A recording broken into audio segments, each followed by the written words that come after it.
Hi class, and this is another short video on some fundamental issues on mobile programming in general. And at the end of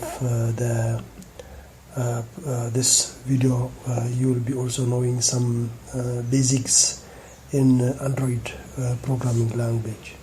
First, let us actually try to see the different operating system available in mobile programming.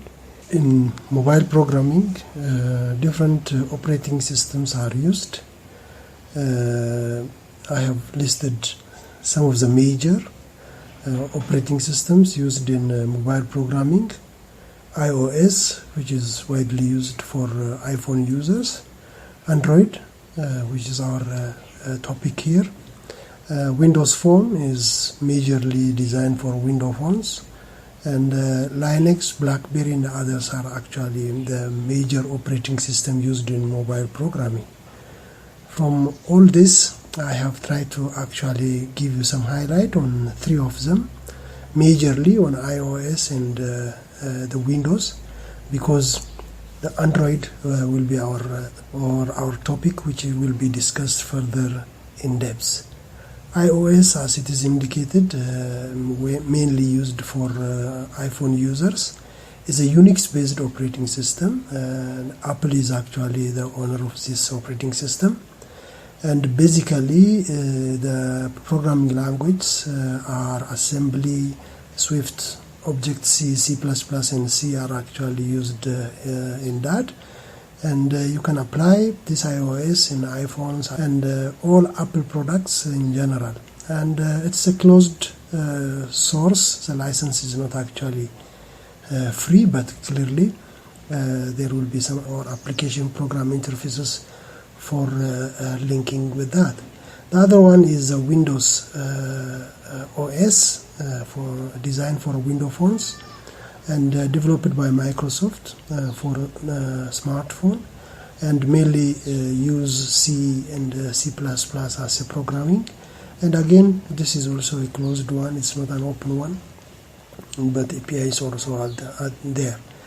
BlackBerry, which is developed only for BlackBerry by BlackBerry Limited and the TCL, and they are actually using this BlackBerry for their own mobile. And before discussing about Android, I have actually taken some information about which operating system is actually have the maximum market share worldwide. And I have tried to categorize them on different continents. The first one is Africa. And in Africa, in this February 2020, from all smartphones, Android actually covers 86%, while iOS or the iPhone type is actually 12%. Here you will see that majority of African smartphone users are using Android. And if you take Europe in general, and again here 72% of the users are actually use Android OS, while 28% are smartphone. But still the share for Android is high. If you take North America, which includes Canada as well, here you will just see some reverse. More than 50% of the smartphone users are using iOS, Apple products, while only 47% are actually using Android, and the rest are actually some other. And here you can actually see reasonably more iOS than Android. But if we summarize this, even in North America, Android is actually predominating the market, and it means studying Android programming language, whereas actually to understand the bigger market of the entire world. Saying this, I will try to introduce you the architecture of the Android programming, and clearly here, as we have already said, the Linux is a center point, and it means that Android is built on the Linux kernel, and Android by itself is not a Linux, but it's on top of Linux kernel. On top of that, there are some native libraries, and the Android runtime is also there. On top of that, there will be application for framework and API. Similarly here, it's a very similar type of architecture, but in a different way. But clearly, this will actually show how Android programming is architecture. I will try to discuss briefly one by one. And the first one is the kernel, and Linux kernel contains different drivers and power managements.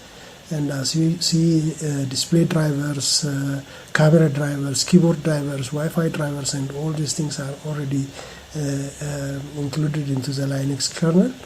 And Android takes the advantage of the Android-based security as well, because Linux is strong in security, and that will be also be given to the Android development.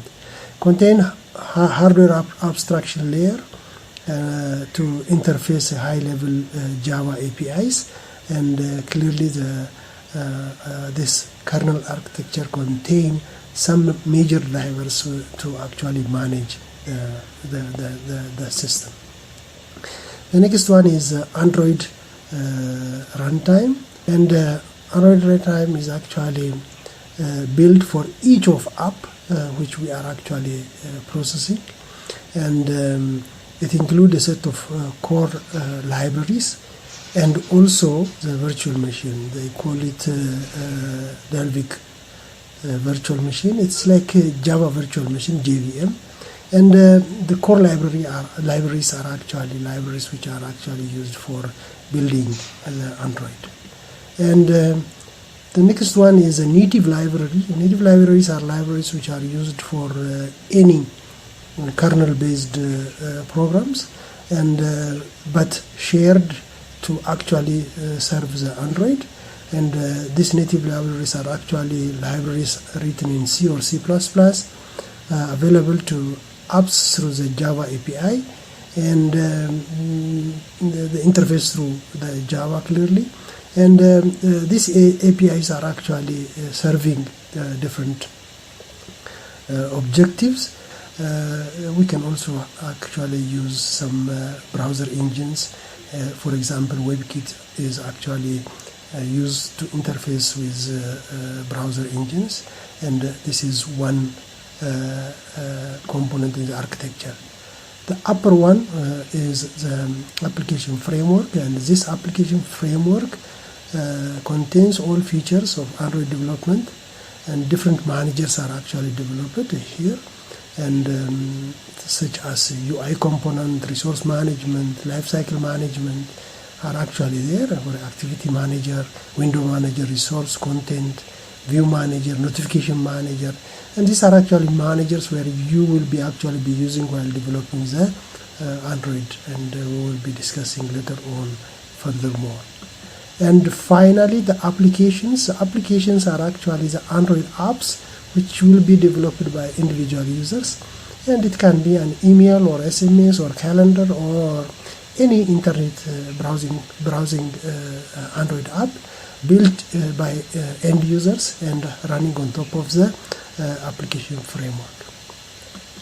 And furthermore, I want to actually to introduce you that how do we actually try to use the Android programming as at the beginning. As we have already said, Android programming can actually be used in Java, and also Kotlin is also actually another language which is very similar and easy to understand, but I am not actually professional in that regard. I'm a Java person, but C++ languages are also used. And to start with, then a person has to have at least a Java compiler, and it means that as a free license and freely available, you have to have a Java compiler on your machine. And the Java compiler is used actually to interface and create the link between our Android development and the background interfaces and execute some of the libraries. You have to have a Java compiler on your machine. The other component which is required as a starting point is the Android Studio. And this Studio is a development kit, and this development kit is actually built in to make the Android programming very easy, an integrated development environment for Google's Android OS. Once you have the Java compiler and the development kit, the Android Studio, you have to also upload or integrate or associate some virtual devices, and they call it Android Virtual Devices or AVD. And these are actually used to simulate Android devices on your computer. And after having the compiler and running the Android Studio, and you can only see some results if you have installed the Android virtual devices on your machine, and you can test virtually your app whether it is functioning as well. Based on that, you can actually easily test. This is all, and thank you.